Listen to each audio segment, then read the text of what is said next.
Welcome back to Zach and Steve Have a Podcast. I'm Steve. I'm Zach. And we're back. It's been so long, Zachy. Who are you? I know. I was going to say, like, I was going to introduce myself to you, but I'm like, maybe I won't do that. But then you did it. Yeah. So thank you very much. Yeah. Zach, we have not sat down at a table across from each other for... I haven't seen your two eyes and forehead for a really long time. I know. Yeah, same here. I have not seen your mouth circled by a pop filter for a very long time. Yeah, Zach and I have not. We've barely seen each other since the last episode that we recorded. Yes. We recorded that last episode, I think, in May. Yeah, it's been a long time. And now here we are. It's the first Friday of July. So, I mean, we've really not seen each other for a pretty solid, like probably at least 4 or 5 weeks. Yeah.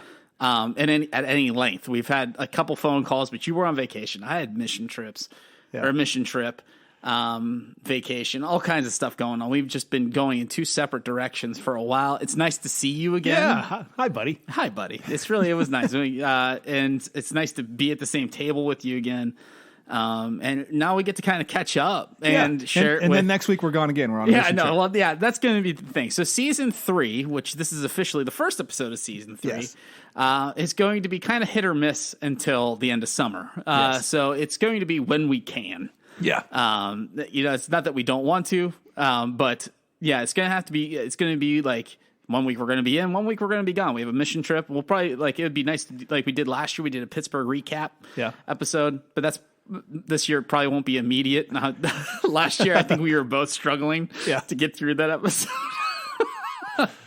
Where you're older, you're wiser. You're wiser. And I think we're going to hold off on doing that, but probably just until the following Friday, then we can talk all about it. Sure. Now, it'll give us a little bit of time to let things process and gestate. Yeah. Gestate and process? Sounds. You know what gestation is? I do, Stevie. Oh, yeah. That's the growing process for anything. Yes. Something in a mama's belly. Typically, that's what it's referring to. But Zach, it's been a long time, man. How was the Great Alaskan Trip? Oh, it was wonderful. We had an adventure. We always have an adventure. It sounded like it was an event. I've heard very little, but everything that you did tell me was fascinating. Well, I can get you filled in. Yep. Well, let's hear it. So we left. It was 10 days total, but a little over 2 of the days were travel days since it's so long to get there. We stayed a night in Seattle and such. So it was like. Did you do anything in days. Seattle? No, slept. Oh, just slept. Yeah, that's all you had time on the plane. To do. We had a 9+ hour layover, so we landed on the plane, got a hotel right by the airport, then went back early in the morning and caught the flight into Anchorage. It was great. The place we stayed was on a lake. It was beautiful. Everyone knows I've been up there so much. I knew where I wanted to go for this trip, and I knew the things that kind of wanted to accomplish. Things I hadn't seen yet and wanted to do. And you went up there with friends of ours too. Yes, we went up. Yes, Bo and Kelly. Yep, and their 3 girls. So it was wonderful. It was the 9 of us. We rented a cabin together, traveled together. It was great. You spend 10 days with certain, people that aren't your family. Even if you spend 10 days straight with your family, sometimes there's, you get on each other's nerves and stuff. But there was none of that. It was great. Oh, really? Yeah, everybody got along. Zach. The kids played the whole time, and sure, we kind of. So I had one of the girls interview each person and have and tell her the one thing they wanted to do on the trip. Like, if you could do one thing on this trip. So we had a list of everybody had 1 or 2 things. Okay.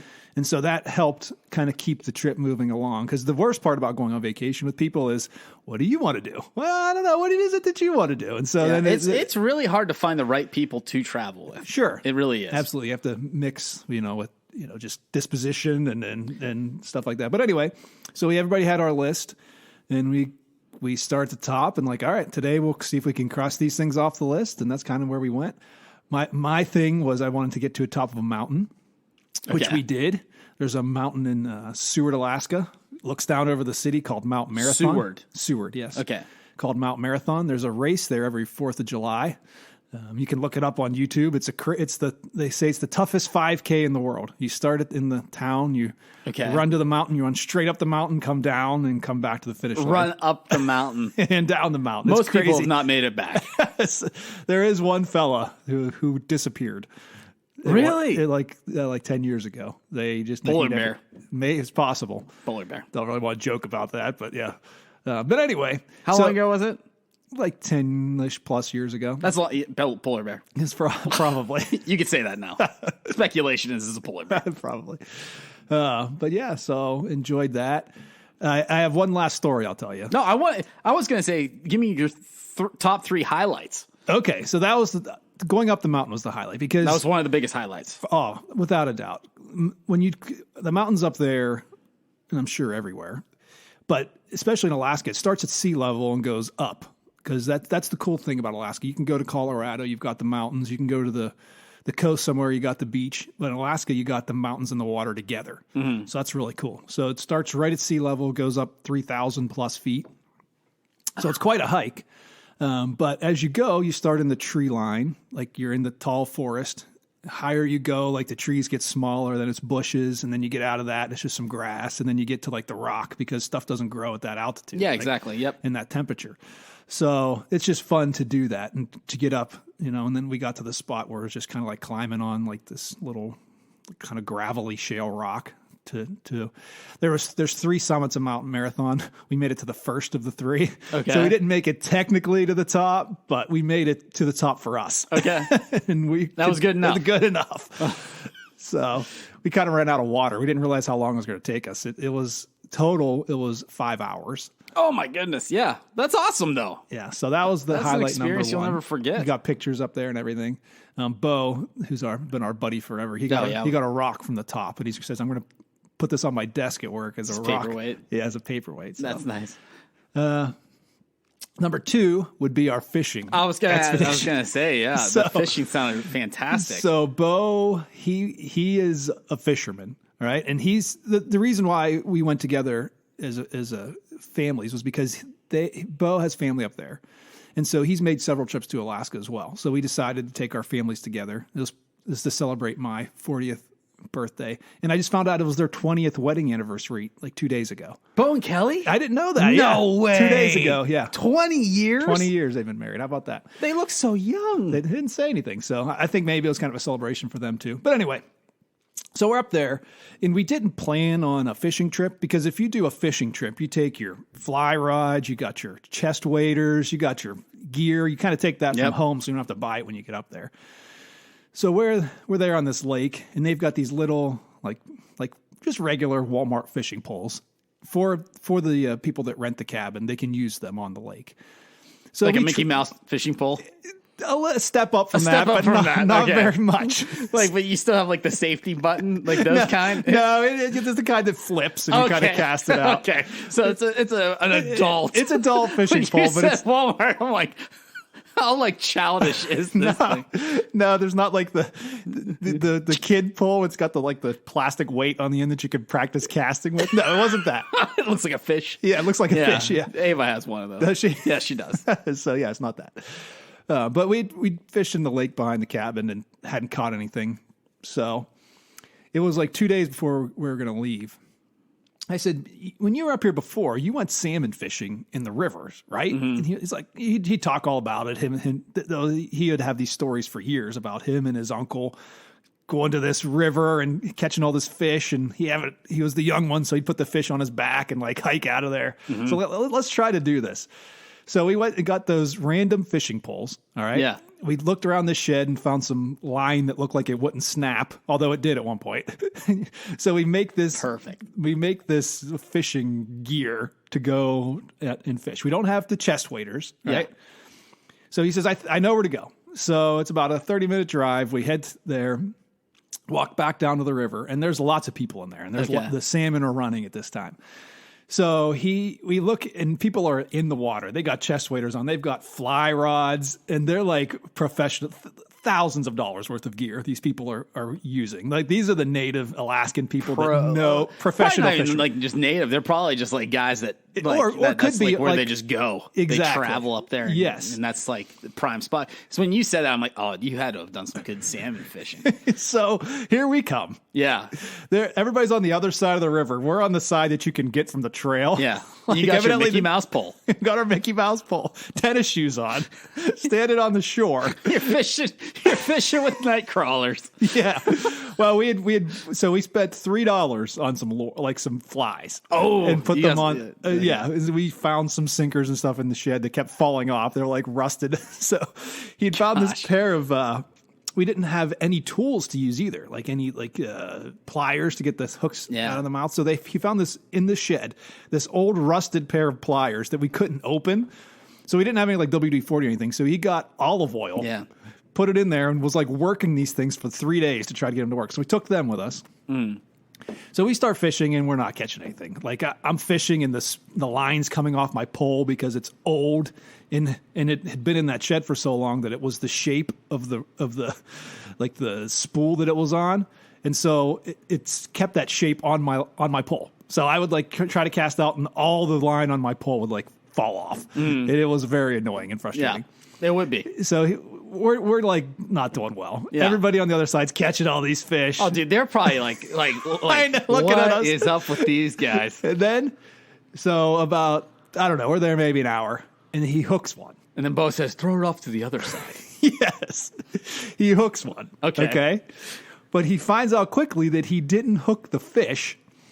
The fish had a line on it from another person's pole that got snapped off. Yeah. And his hook got caught in the line of another person. Wow. Lucky, right? Yeah, that's crazy. And it's no joke. It's funny how God works through the little things in your life. Yeah, man. We had prayed specifically for certain things to happen, and God checked off these boxes.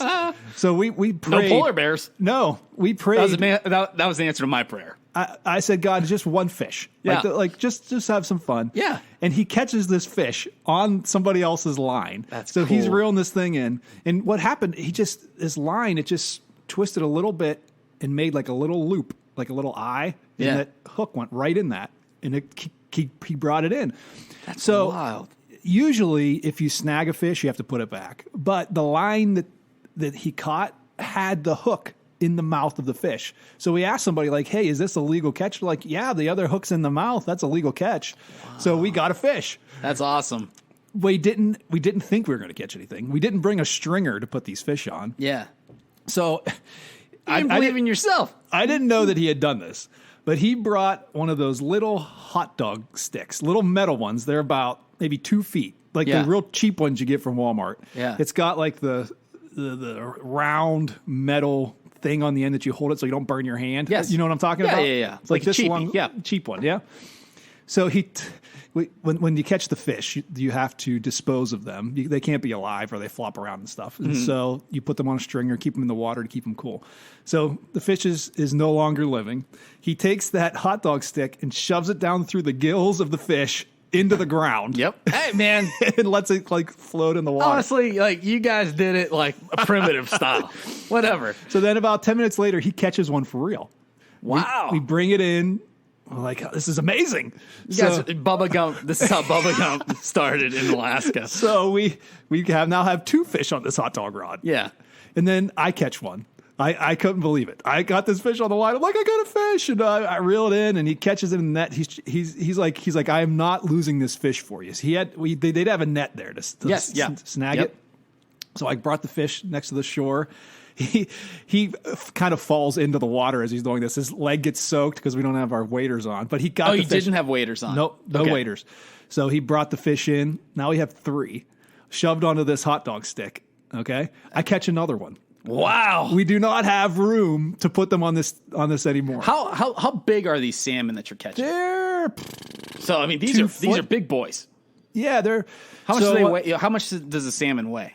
Like 5 pounds ish, 5, Okay. 6 pounds, something Okay. like that. When you get the fillets off of them, each fillet is 1.5 pounds to 2 pounds, I'd say. okay, wow. See, They're big. I've never gone salmon fishing, Yeah. right? So I have no idea. So I catch 2 more. We don't have any room to put them. So he just finds this stick. Same deal. Shoves the stick through the gills of this thing. So we end up with 5 big old fish when That's we're done with this. fantastic. We have 2 days left. What are we going to do with this? We didn't have a fillet knife. Yeah. It was a long story. So we had to take them back to the shed or whatever. We ended up with 10 big fillets of salmon. And so we ate salmon for dinner, for breakfast, for lunch, for dinner, I for would have been breakfast, in and heaven. lunch the next couple days in order to I do think that. salmon's the finest of the fish. Oh, and it's so fresh. I mean, it's there's by there's far nothing the best. better than salmon. Yeah, so in general, the sockeye salmon were running. We ended up with 5 of them, and that was probably about the 2 big highlights of the that's trip. awesome, man. Yeah. You don't have a third highlight? Just being there with friends. I mean, it Yeah, was a lot of absolutely. fun. We did a lot of hiking on trails and such, Nice. and just the kids getting along and stuff. So Oh yeah, I mean your kids already had a pretty. I mean, at least your the 2 oldest daughters, are very close. Yeah. How'd Elliot do? I think Elliot that's did- the question on everyone's all right. mind. Highlight- Elliot's not the outdoorsman. highlight number 3 was Elliot. Okay. So you'll get a kick out of this. He's been starting to use a harmonica. And he's not. Of course, why wouldn't he? He's not bad. I mean, he'll play just these random tunes that Is aren't. he a big Tom Petty fan? He's like learning how to play guitar and harmonica. He'll play like these just random tunes, and they sound pretty good. So he would have this harmonica with him as we're just walking around town or on these hikes or whatever, and we'd be going along here, and all of a sudden you hear this harmonica music. And people would come up to him and be like listening to him play harmonica as we do. So we've got videos of us heading up that mountain in Yeah. different spots. When we would stop, he'd pull out his harmonica and like play a tune for everybody. So he played the harmonica at the top of the mountain. Is he like learning how to play harmonica, or is he just picked teaching it up. himself? He just teaches Just himself. doing it himself. He plays these like little Where did he get, jaunties. did he? What kind of did he get like a pro grade harmonica? I Like don't what? think so. Like I think he got for Christmas one year, like what do you get a 10-year-old boy? Some random aunt or something gave us. He got like a harmonica kit. Dude, that's a really cool thing to be able to just pick up and do. So he played the harmonica, and he wanted one thing. It's my last story. Then we're going to talk That's fine. about your Canada story. Whatever. Elliot wanted one thing on this trip. He wanted a pocket knife. Okay, Yeah. and Were you okay with him getting a pocket knife? Because now my son's going to want a pocket knife. Thank you very much. I was not really that All right. okay with him Okay. getting a pocket Yeah, knife because I would- I figured Elliot would like slice his finger. Yeah, for sure. I don't, Luke. I love you. I don't trust you with the pocket knife. Not yet. Elliot does no longer have the pocket knife.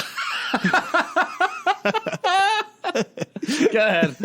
So there was this little knife shop right across the road from where we were staying. It looked, I don't know, abandoned. So Elliot saw this as soon as we got there the first day. He says, Yeah. I want to go to this knife shop and get a pocket I knife. love pocket knives. So we're like, okay. So that was the thing he wrote on his list he wanted to do. So we head across the road to this place. Mm-hmm. It ends up, this guy who owns this little knife shop is a world-renowned knife maker. Have you ever watched Forged in Fire on? Like, I've heard of it. okay, Yeah. it's a History Channel. They show how people make knives. It's like a competition. Mm-hmm. So we watch it sometimes. So we know all the terminology and stuff. It was neat to see this guy. We went to his forge and stuff. So we get there and he like invites us back. Nice, like old Alaskan guy. He's like, if you think of Old school Alaska. Old school guy. Yeah. Big beard and stuff. So he invites us back into his forge. He shows us all of his equipment he uses. Mm-hmm. And then his knives are like $1,000, $2,000, $3,000 each. Like they're made. He uses for his handle material this amazing old type. He had a mammoth bones. He had walrus tusks, like crazy stuff. So he's showing us all of these things, and So Elliot got like a Elliot $2,000 found- knife. No, they had these little ones up front for like $20. So I'm like, you could get this one. So he gets. Did this, he make them? No, this was like it was a nice knife, but he did not make this particular Okay. one. It was just like a souvenir type thing. Okay. So we get this thing, and we gave Elliot so many lessons on what to do, how to use a knife. Oh, yeah. And you never you use the blade towards yourself. It's always away from you. If you're gonna whittle a stick or something, always away and stuff like this. So we give him this knife. No joke. 10 minutes, he comes and he nicked the end of his thumb, and we're like. And I reiterate to him, how to use this thing. All right. So I say, if you cut yourself one more time, I am taking the knife from you. We're done. So he would have the knife, and we're trying, Bo and I are trying to give him lessons all the time on knife etiquette. What do you do? It's Yeah. not a toy. You have it there as a tool if you need it for something. Yeah. It's not just something you take out and whip around and show the ladies, right? This is something you have in your pocket. Yeah. Knives are not to show the ladies. Yes. So He wanted to whittle himself a bow and arrow when he's up there because he's into So one weapon making another weapon. he's into like those Legend of Oh Zelda. yeah, he and my son are both like huge into the Zelda games. So he had made a bow and he wanted to whittle an arrow. Yeah. And so, no joke, we sat down and said, all right, this is how you do it, but you do not do these things. You don't cut towards you. You don't do these things. Yeah. Okay. So he gets the knife. 2 minutes later, I'm cleaning the fish. He comes running in with blood dripping on the ground. He's like, and he goes in there and look, and sure enough, his one finger, he was cutting towards himself, and he cut his finger. We had just told him 10 times. Don't cut towards it yourself. didn't need stitches, but like butterflied, it closed. It was bleeding pretty good. And I said, Elliot, we told you not to do that. He was like, well, I don't know how to whittle the end of this if I don't cut it towards myself. Yeah. And I said, all right, well, now it's time for me to take your knife. Yes. And so, Done. so I have the knife now. And I said, well, we'll give you the knife at some point when we feel comfortable that you can wield it. Yeah, have a few more lessons. Maybe get one of those plastic knives. Get one of those knives that flips out and it's a comb. Yes, that'd be good. You can practice on that. Yeah. Until you can go with that, you can't use anything else. So that was That sounds like an those are the Elliot. 3 highlights. of That the sounds trip. like an Elliot or Luke story. Either way, that could have been interchangeable because I'm pretty sure Luke would have done the exact same thing. But yeah, no, pocket knives. I mean, that's like one of my all-time favorite things. I remember getting my first pocket knife.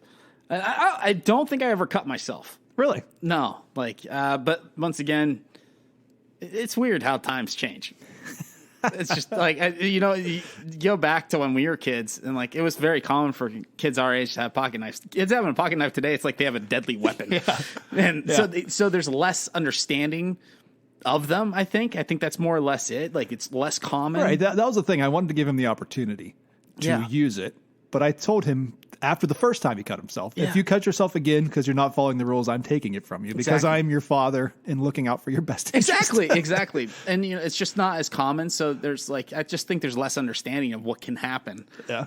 if something goes wrong. But I remember having pocket knives always. Yeah. There's never a time I don't remember having a pocket knife.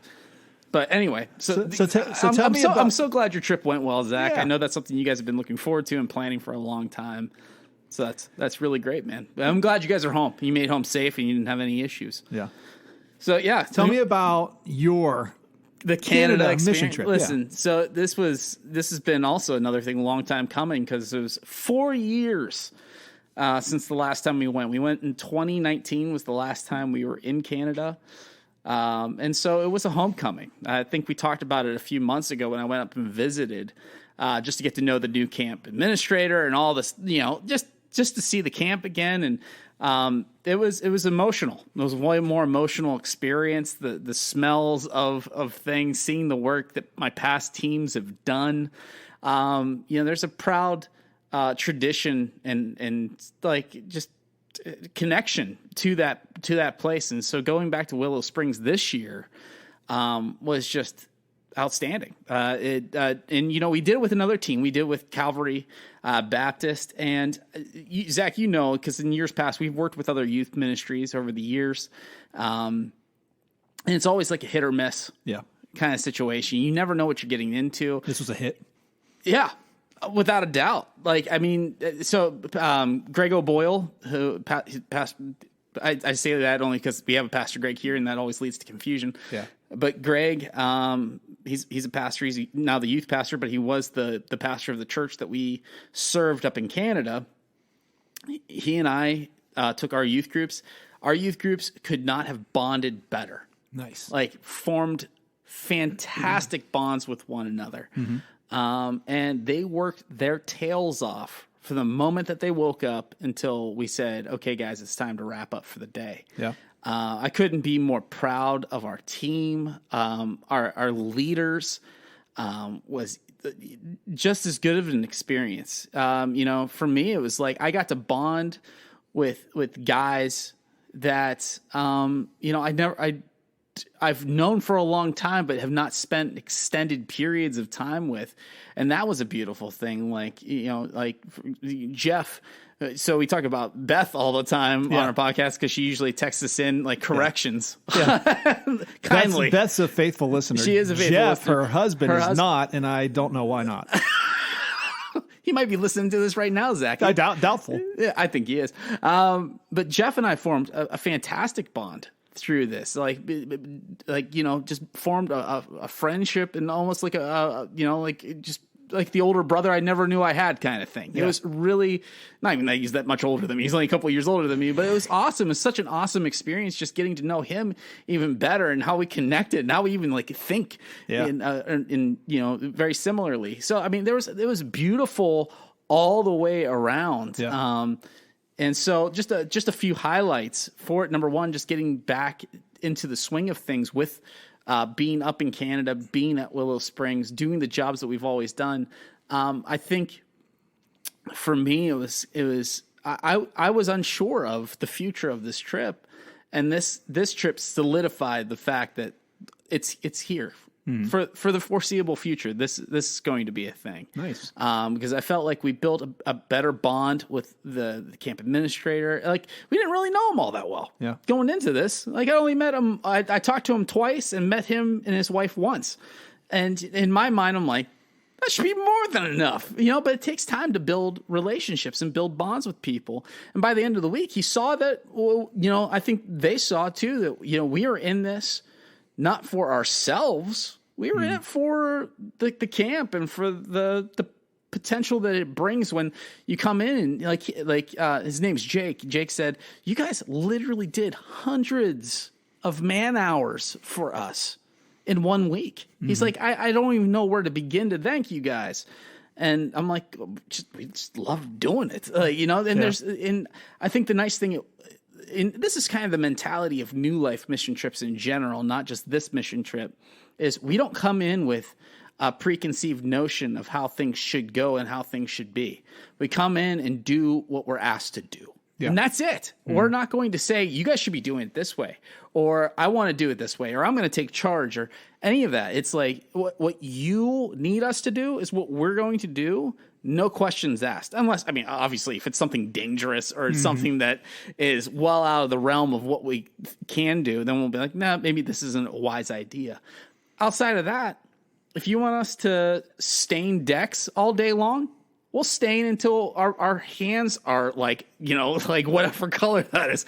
If you want us to clean out the pond, we'll get in there and clean out all the algae. If you need us to, clean windows, which is one of the big projects that we ended up doing, we took out every window, wiped them down front and back, cleaned out windowsills. We were going above and beyond to show like, hey, this is not about us. It's not even necessarily about you. It's about what God can do when we're all working together. And that's the beautiful thing. It was ultimately serving their vision. And we did it without complaint or anything. And I think it ended up being this beautiful bonding experience for us. It also it refreshed my soul in a way because I got to be back at a place that I love, a place that I've missed so greatly.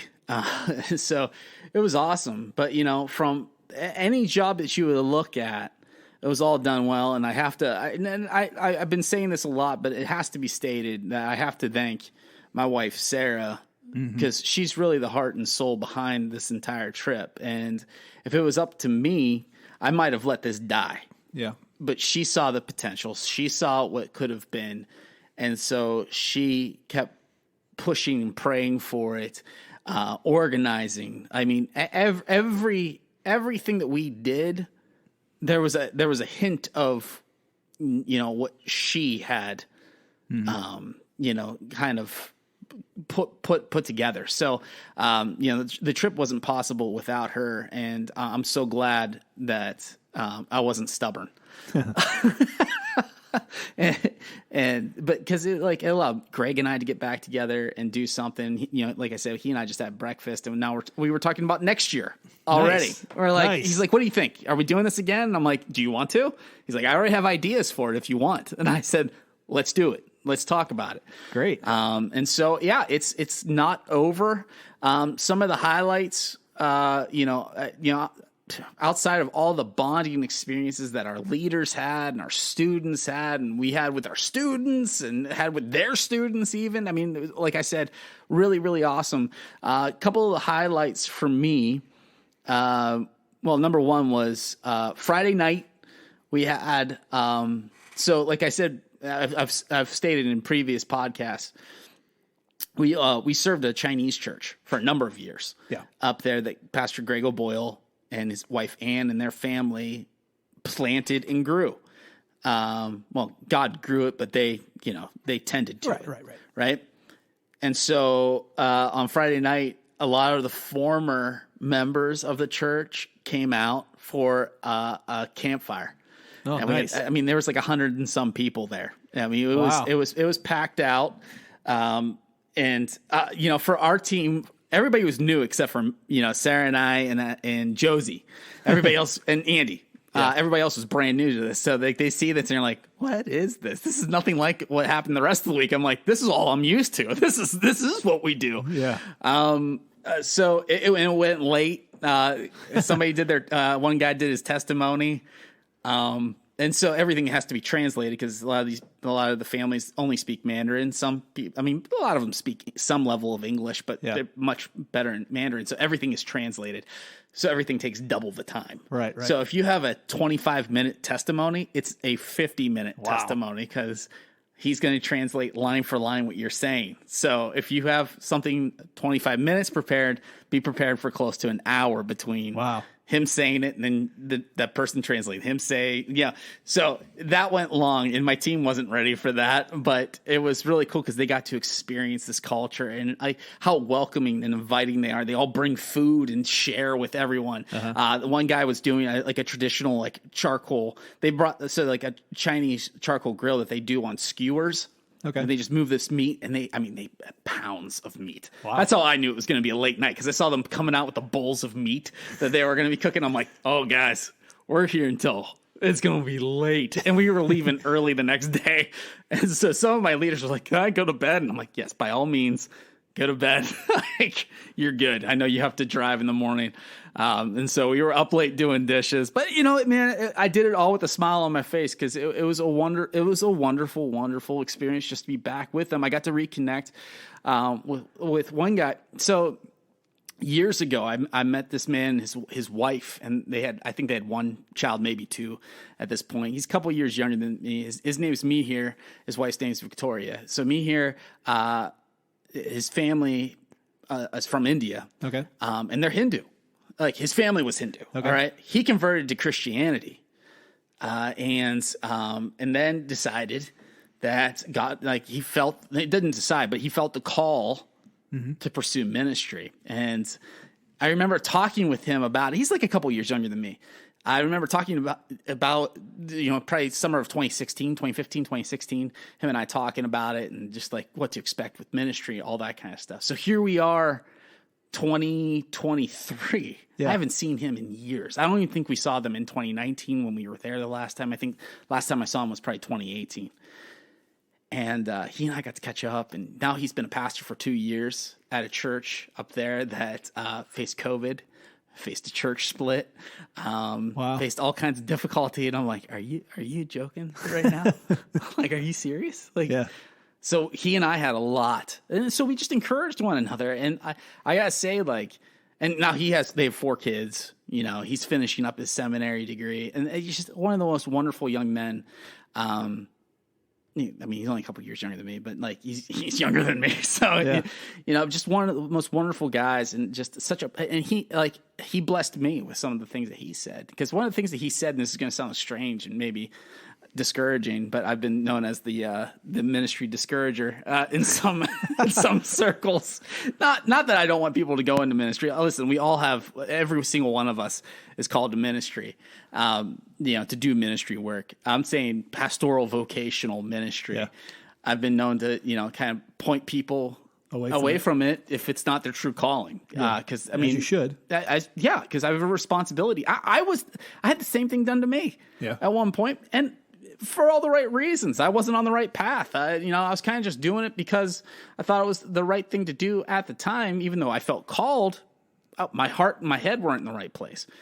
And so, but he's like, you kind of get the idea that suffering is just part of it, right? And I said, holy cow, man, No truer words have ever been spoken, but yeah, it's true. Like, I mean, that sounds so horrible and negative, but it's the reality is that look at all of even our biblical examples of guys that are in ministry. Like, not one of them had this like easy, fun time, but holy cow, they love Jesus all the way through it. Like, I did a message on Paul, or from one of the Pauline epistles, and he's in prison. This past Sunday I spoke at a friend's church because he was on vacation and he needed somebody to fill in for him.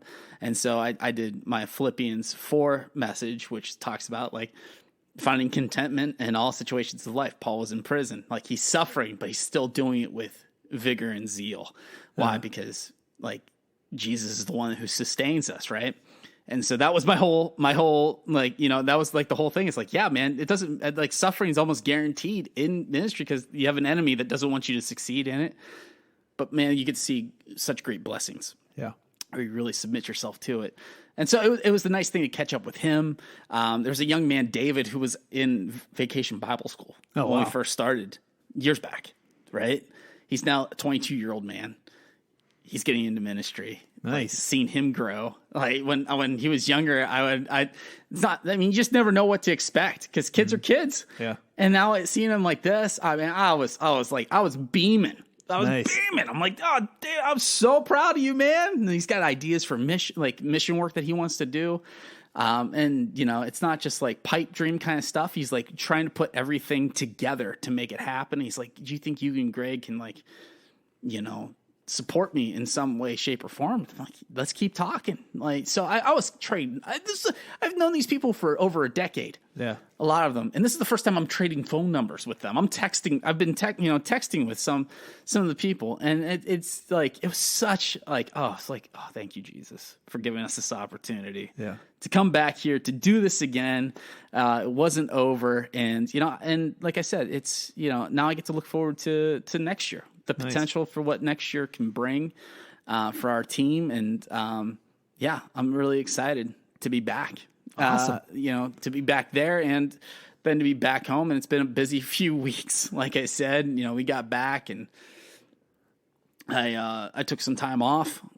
I went to Erie with my family and just relaxed for a couple days. Nice. It wasn't really relaxing because when you have 4 kids, I don't think there is such a thing as relaxing.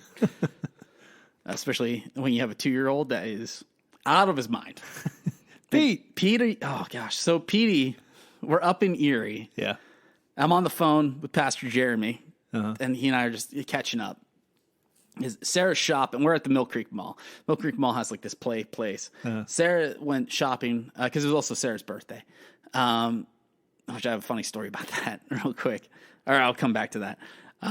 So Sarah's shopping with Tessa. They're off looking at clothes. So I have the 3 young ones that are younger than Tessa, which the other 3. And so Pete like has no fear. Yeah. I call him Daredevil. Yeah. He's the man without fear because like he just does stuff and will just throw his body at things without hesitation or any kind of consideration for what this will do to me because he's a 2-year-old boy. Luke never did this kind of stuff. Pete, like he's just wired different. So he sees these big kids in the play area, bigger kids. There's steps that go up to this slide. I'm saying probably like 2.5 feet tall. Sure. But when you're only 2 feet tall, it's a big slide. It's a big slide. And so Pete sees these kids go up the steps and jump down off the steps, like just down to the floor, and they're finally running around. And Pete's like, here we go. And he gets up. So I'm talking to Jeremy, and I see Pete walking up the steps, and then he turns around and he looks at me. So I'm facing the steps. And I'm like, and he looks at me, and then he crouches down, like in a jumping pose. I'm like, no! And before I could even move, without a moment's hesitation, he leaps off. And he comes down on his feet, and I was like, holy cow, he landed it. Then he falls over and starts wailing. Like, he's holding his knee. Like, you would have thought this was like an NFL injury. How, like, this kid was laying there. He's holding his knee. He's like, Dad! And I'm like, I come over, I scoop him up. I'm holding him. I held him for a couple minutes. He cried. I'm like, you're okay, buddy. You're okay. I'm feeling him. I'm like feeling his leg. I'm like, okay. Like nothing feels broken. He's not swelling up. There's no marks. Of course, there's another dad giving me all the advice that, I need apparently. Like, oh man, he's probably, like need to take him to a hospital. I'm like, let's just wait a second here. These kids are pretty resilient.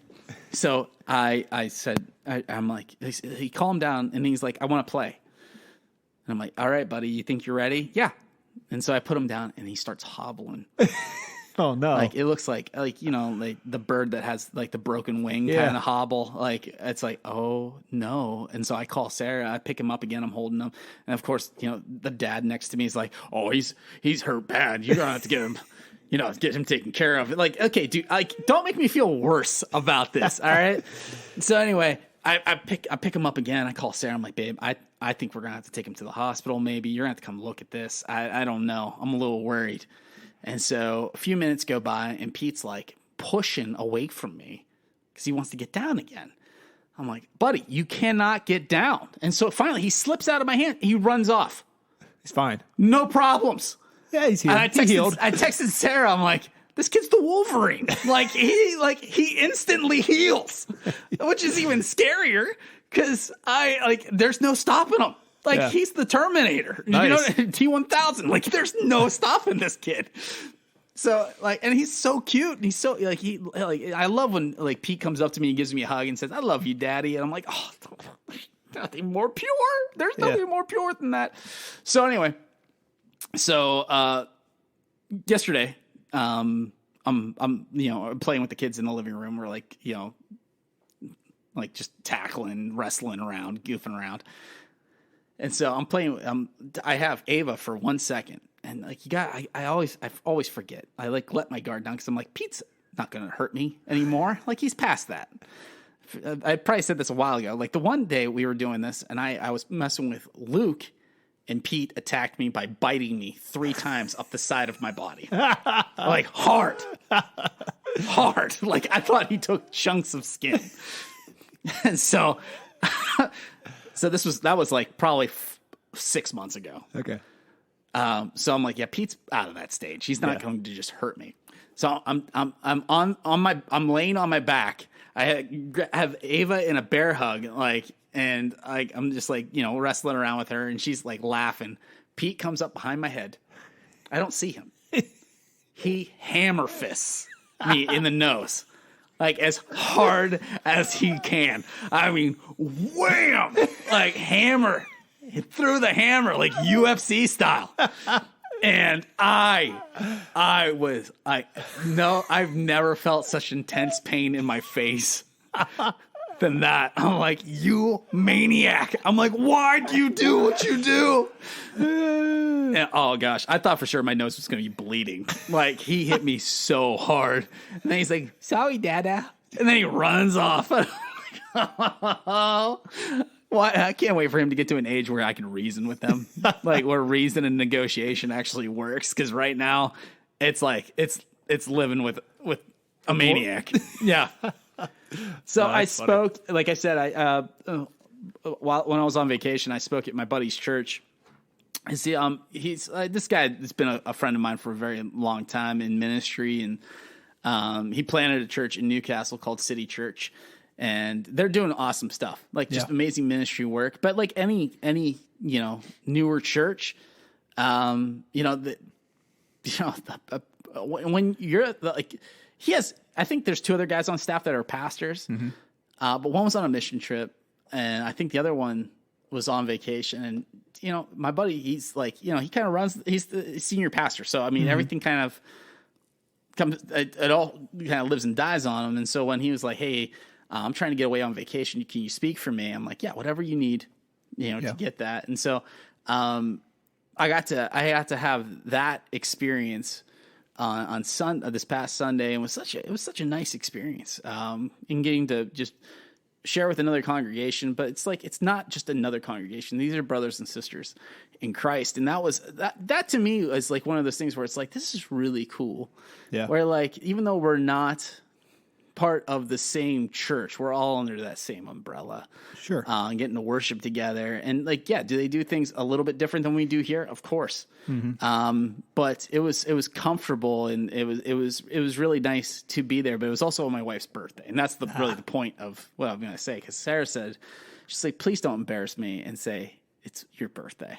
And I'm like, honey, I won't do that. Like, we really didn't know anybody. We knew a couple people. See, I think she planned it this way because we were going to do stuff for her here on Sunday. Yes, we had to cancel things because we didn't realize. We thought you guys were going to be. Yes. Yeah, students were like coming up to us and wanting to bake her things, and like we had stuff so planned. Nice. We had gifts. We had all kinds of stuff. Then they're like, still done it just for without her for the following Sunday. No. Well, we got the mission trip coming up, and we got that's true. We got stuff going on this week too. Listen, it's not a big deal. And like, listen, and my wife's also one of those people that really does not like a big fuss and to do made of her. But we didn't forget about her. No, I didn't think you did. No. But anyway, we still have gifts. No, never mind. Maybe I shouldn't be saying this thing. Stop talking. Stop talking. So anyway, I'm like, honey, don't worry about it. I'm like, I wouldn't do that to you because I had to introduce myself, and then like obviously. You just, when you're in front of new people and you're a little bit anxious, like you don't know what might come out of your mouth accidentally because, your brain is computing so many different things out at the same time. So anyway, I go over the order of service with the team and they're like, hey, Josh made a bumper for you. So what a bumper is, if you don't know, is like, it's like usually a 1 minute transitional video. And in this case, it was Josh is introducing me as the guest speaker and how he knows me, yada yada. And so that should be interesting. I wish I could see what the bumper said. You can. It's online. Oh, okay. You can. But I will. I'll give you the highlight. Okay. Because it's a 1 minute video. Okay, sure. And so Josh starts off so there's a long running joke between Josh and I. That you're the no fun pastor? Well, that is one thing, that I am the no fun pastor. And he and I still joke about that because like I was talking about something and I'm like, how am I not older than you? And some things, like, just jokingly. No, but also there's this joke because there's a guy that he and I mutually know that I've been introduced myself to this guy dozens of times. I mean, not an exaggeration. Yeah. Met this individual multiple occasions with Josh and with other people. And this guy knows the people that I come with, but can never remember me. And I've had to introduce myself to this guy countless times. Yeah. Where I'm like, and because he'll introduce himself and I'll say, yes, we've met before. Yada yada. So anyway, so it's a long running joke. And I also had to contact this guy about something not very recently. It was kind of a strange situation because I was like, I don't, because this gentleman moved away. And I like, listen, I mean, it's funny. I don't hold any ill will against this guy for not remembering me. I'm just not memorable. Whatever. It doesn't matter. That's not true. That's not true. That doesn't, my whole point is like, it doesn't, in the grand scheme of things, it doesn't matter, but it's a funny joke. Yeah. It's not like, it was always like, when we would go to this establishment the guy owned and ran, I would always say to the person I'm with, I'm like, just understand, like, you know this guy, I know this guy, but he's going to remember you and not me. And they're like, no, come on. Like, if you've introduced yourself 5 times at this point, he definitely knows who you are. And without, he'd be like, hey, I'm such and such. What's your name? And I'm like, Steve. I'm Steve. I'm a youth pastor at New Life Baptist Church. We've met before. I never said we met before because I wouldn't want to embarrass somebody. Yeah. So anyway, I actually had to call this guy about a piece of equipment that he was selling. And on the phone, it was really funny because I said to the guy, I introduced myself and I told him about how much I enjoyed his establishment when he was up here. And he said to me, he's like, so we definitely have met before, right? And I'm like, yes. So, because Josh put me in contact with him, and I text Josh. I'm like, he said, we definitely met before, right? And I said, yes, several times. And Josh is dying. Saying all that to say this. So Josh's video, the first 20 seconds of it is him jokingly not remembering who I am. He's like, today's speaker is Steve what is it? No, like his wife saying Mikulski. He's like, McCluskey? It's like, who is that? She's like, the youth pastor, your friend Steve Mikulski. He's like, I don't know a Steve Mikulski. He's like, well, guys, apparently your speaker today is Steve McCluskey. I don't know too much. And then he's like, I'm just kidding. And then he goes in very, very lovely words, talks about, our friendship and our relationship working together. And then at the very end, he's like, also, it's his wife's birthday today. I was like, I turned to Sarah and I'm like, I didn't know he was going to do that. And she's like head down in her hands. Like, it was just kind of a funny thing because it was totally unexpected. Yeah. But like I said, we were welcomed. We had a great time being there, but honestly, I will say this, and this is not a dig at them, but there's no place like home. It's really nice to be here, to be with our church family. Sure. But we pray for the success of their church, and I would help them any day of the week if they needed anything. And I think that needs to be the mentality of the church in general. It's like there's no competition. We talked. This is a line that I've used a billion times. There's no competition in the kingdom. Right. Like it's not like I'm praising Jesus better than you are. Like no. Like get away from that.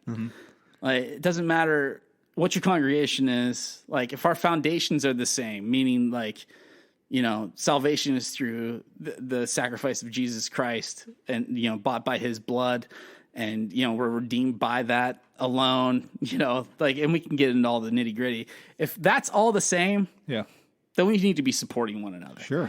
Because the way that, I speak and present the gospel might be slightly different than you do, but we're going to capture two totally different audiences and they all need Jesus. Yep. Right. And so that's how it should be. And so it was really nice to be able to be with a group of people, that love Jesus. But like I said, it's nice to be home too. And I'm looking forward to being back with my students this Sunday. Yay. So yeah, I mean, that's the skinny and thick of it. Is that a phrase? Are we going to have to do another phrase thick episode? And skinny of it? Yeah, maybe. Get back. Also, Zach. Yeah. This is post-podcast stuff. Okay. We'll do this after the break. Hey, it's great being back. Zachy. Stevie. It's nice to look at your face again. Hi, Stevie. It's been a long time, but it always feels like we don't miss a beat when we get back together. So for Zach and Steve, have a podcast. I'm Steve. I'm Zach. And we will see you eventually. Yeah, pretty soon. Pretty soon. Yeah, in probably a couple of weeks. Maybe tomorrow. Who knows?